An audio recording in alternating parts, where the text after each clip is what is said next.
Keira, welcome to the podcast. Thank you. You are the marketing apprentice for a digital communications company. Tell us how you got into that. So I did my 3 years of studying at college in art and design. Was working in retail throughout that. Wasn't enjoying it. I went for a visual merchandising role there, which is kind of where the marketing love came from. But from doing art, I liked to see how things were created, how things aesthetically came to be. That's kind of where it began. Product placement within an environment, or were you doing shop windows? So shop windows.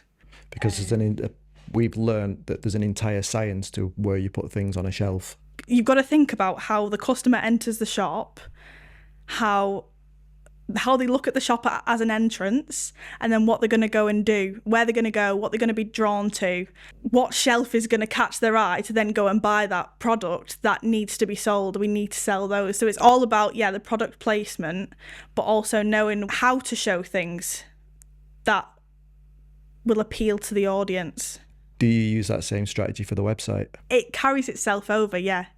Seeing how a picture of one of the engineers laughing or joking on the phone, that automatically creates this idea that it's a trustworthy business. It's a business that's warm and positive, somewhere you want to deal with. So it's like product placement, but on the website. So you'd lead them in through your front page, yes, and then you guide them to the products that they want to, and then you close them. Yes, it's the same with like a hook on a reel or a hook on a simple LinkedIn post or something like that. Your starting point is the point that is going to grab an audience, and it takes you 3 seconds. That's all you've got. What I've learned is you've literally got 3 seconds to grab someone, and if that's not, you've lost them. How do you push them through to a call to action at the end? By having a strong call to action, telling them what you want them to do. Right. But then it's also, for your call to action to work, you've got to have given them value. Because why would they do it unless they think they're going to get something out of it? So it's like a story. It's the who, what, why, and when. Yeah.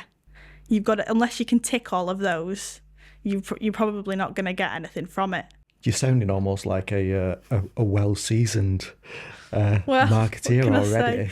I think, obviously, I've been in my role for 5-6 months now. I've learnt a lot, but I think I learn the best by doing. But having the background in art and design, I didn't need to learn all of that. I could just carry it forward. So it's been, and almost to me, it feels like it's common sense because I've got such a creative mind.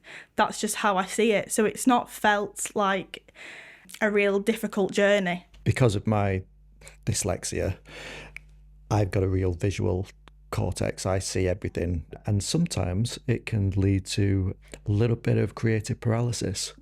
Do you have a similar kind of, does it have to be perfect? Because I've had to drill it into my own mind that done is better than perfect. Yeah. How do you cope with your... I don't cope. I don't cope. I am a perfectionist. The other day we were creating something and it took 23 tries or something like that. And each time there was something slightly off. And, my manager was saying, you can just stop, like, it's fine, that's good enough. But it wasn't perfect, so it wasn't good enough. And I can spiral through that for definite.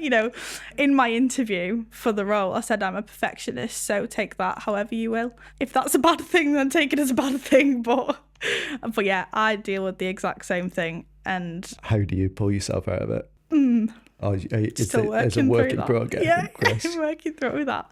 I think... Is it one of them you've got, like, a little buzzer, or I've got an Anne, and Anne will turn around to me and say, 4 hours is enough.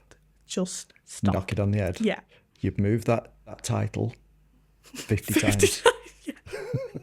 Yeah, and it doesn't look any different. Nope. To everybody else who's looking. No, exactly. But it is different. For the 2 seconds that it's actually going to engage them. Yeah. No one, apart from graphic designers, are just going to go, it's supposed to have a padding of 25% on the top and 35% from the side. So why doesn't it look right? It clearly doesn't. I think with art as well, because I used to paint all the time, it's that knowing when to stop and knowing when it's actually done, because it's so easy to just keep adding little spots of paint all over the place, and it's like, when is it actually done? Is it ever done? So that's still something I'm working through. It helps having a brief within the business, because if it looks like that brief, then I know I'm done then. If Digicom could only use one social media platform, what platform would they use? LinkedIn. As a business, it's the best place for business to business, sales, marketing, everything. It's got a huge community on there. When it comes to impressions on there, way above anything else. Is that a good mix of the charity work that you do and the well, you don't do case studies, which I always think is really odd. That's literally a work in process. Right. So trying to get more testimonials on there, because it's another thing, that's what adds value for people, and we pride ourselves on being a trusted expert, and proving that is through a testimonial. So yeah, pushing that definitely. We've spoken to people about email drops and MailChimp drops, and I've mentioned a few times on this podcast that if a mail drop ever drops into my post, I don't even look at it. It gets swiped and deleted. What's your open rate? And is it a great open rate, or is it a terrible open rate? What we've noticed since having that subject line packed with a good hook, it's increased. And I think the open rate isn't what you care about. You shouldn't care about that. What you should care about is packing your MailChimp filled with things you can click, website links. Or your call to actions. To a website page or whatever it might be. Look at who's clicking those. It's your click rate that you need to look at, in my opinion. Do you get access to the analytics to see what your pass-through rate is? Yeah. And do you get a high pass rate through for your MailChimp? What's been your best hook that people have opened? The Christmas campaign. I'll put up on screen my picture from the Christmas campaign. Absolutely. Put in the card as well, a picture of me. I'll put the picture up on screen now, but in essence, it was a chocolate gold coin that arrived with a nice little Christmas card with a picture of you inside. It was. Yep. Looked a little bit different. It did. But the essence of it was that we had to take a picture in the best Christmas background with the card and the coin uneaten. Yeah, in full. And post it out and put in what charity would like the prize to go to. Yeah. So I did that quickly before quickly eating it. Before I quickly ate it.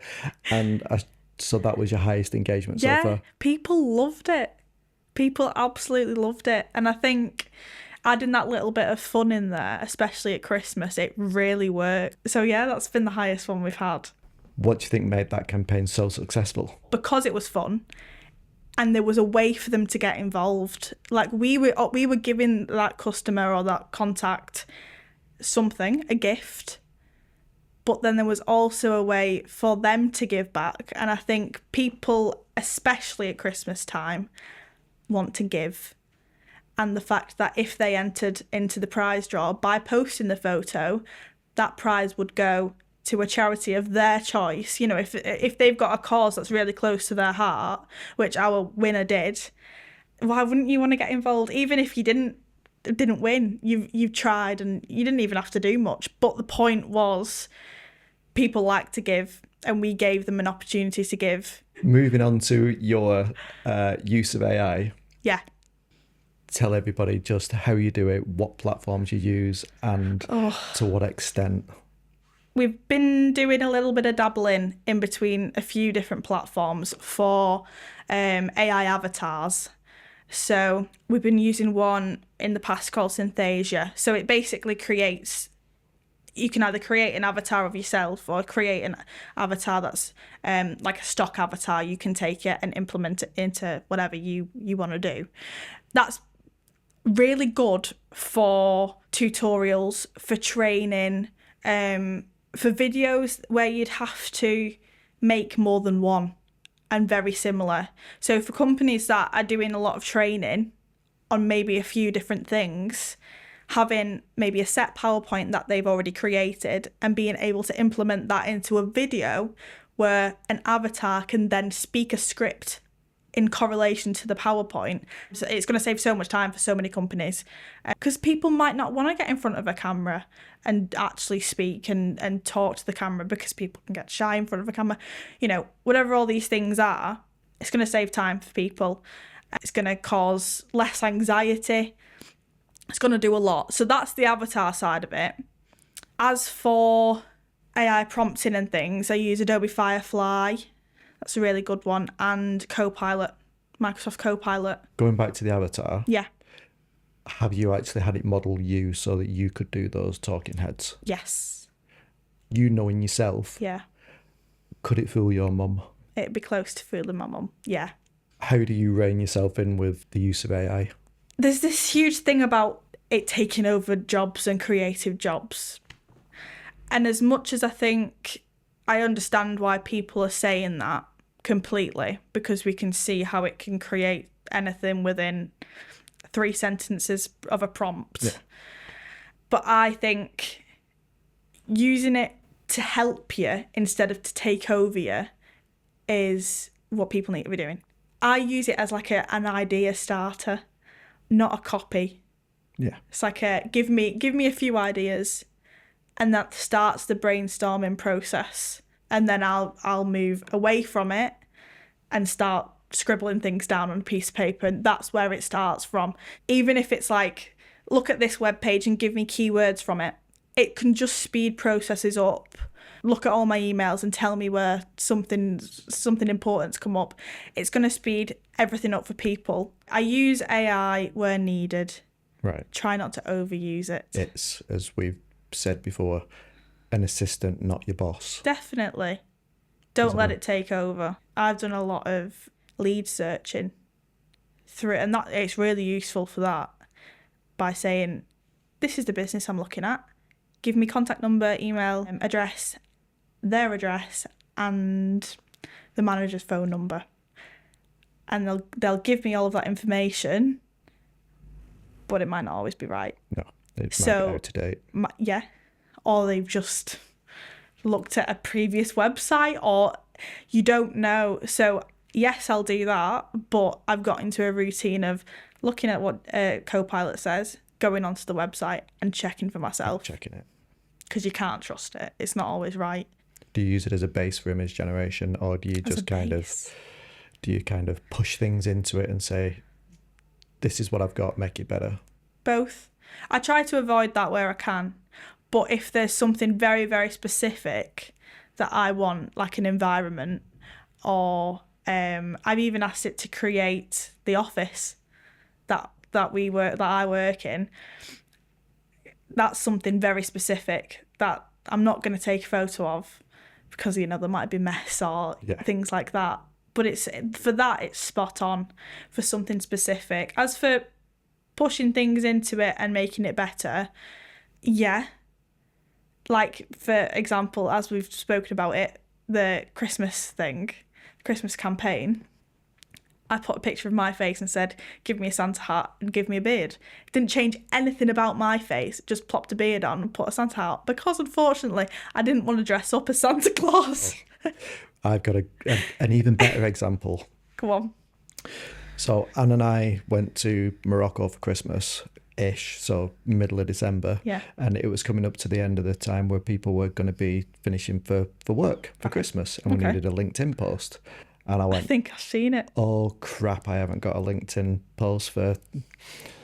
So there's a picture of me and Anne by the pool in the shade, which I then threw into ChatGPT and said, turn these two people into Mr. and Mrs. Santa Claus, and put them in a snowy environment in the background.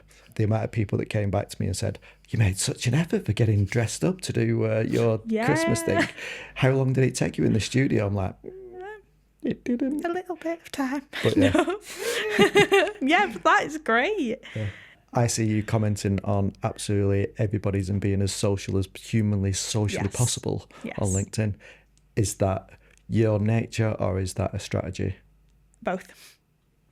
I can cover it up as my nature, because I like to be social. I like to interact, and if someone's done something that I really agree with or I think is amazing, they deserve to know that, just as people have done for me. But it's a strategy because the algorithm likes engagement, and if I'm engaging, then people will be pushed to engage with me.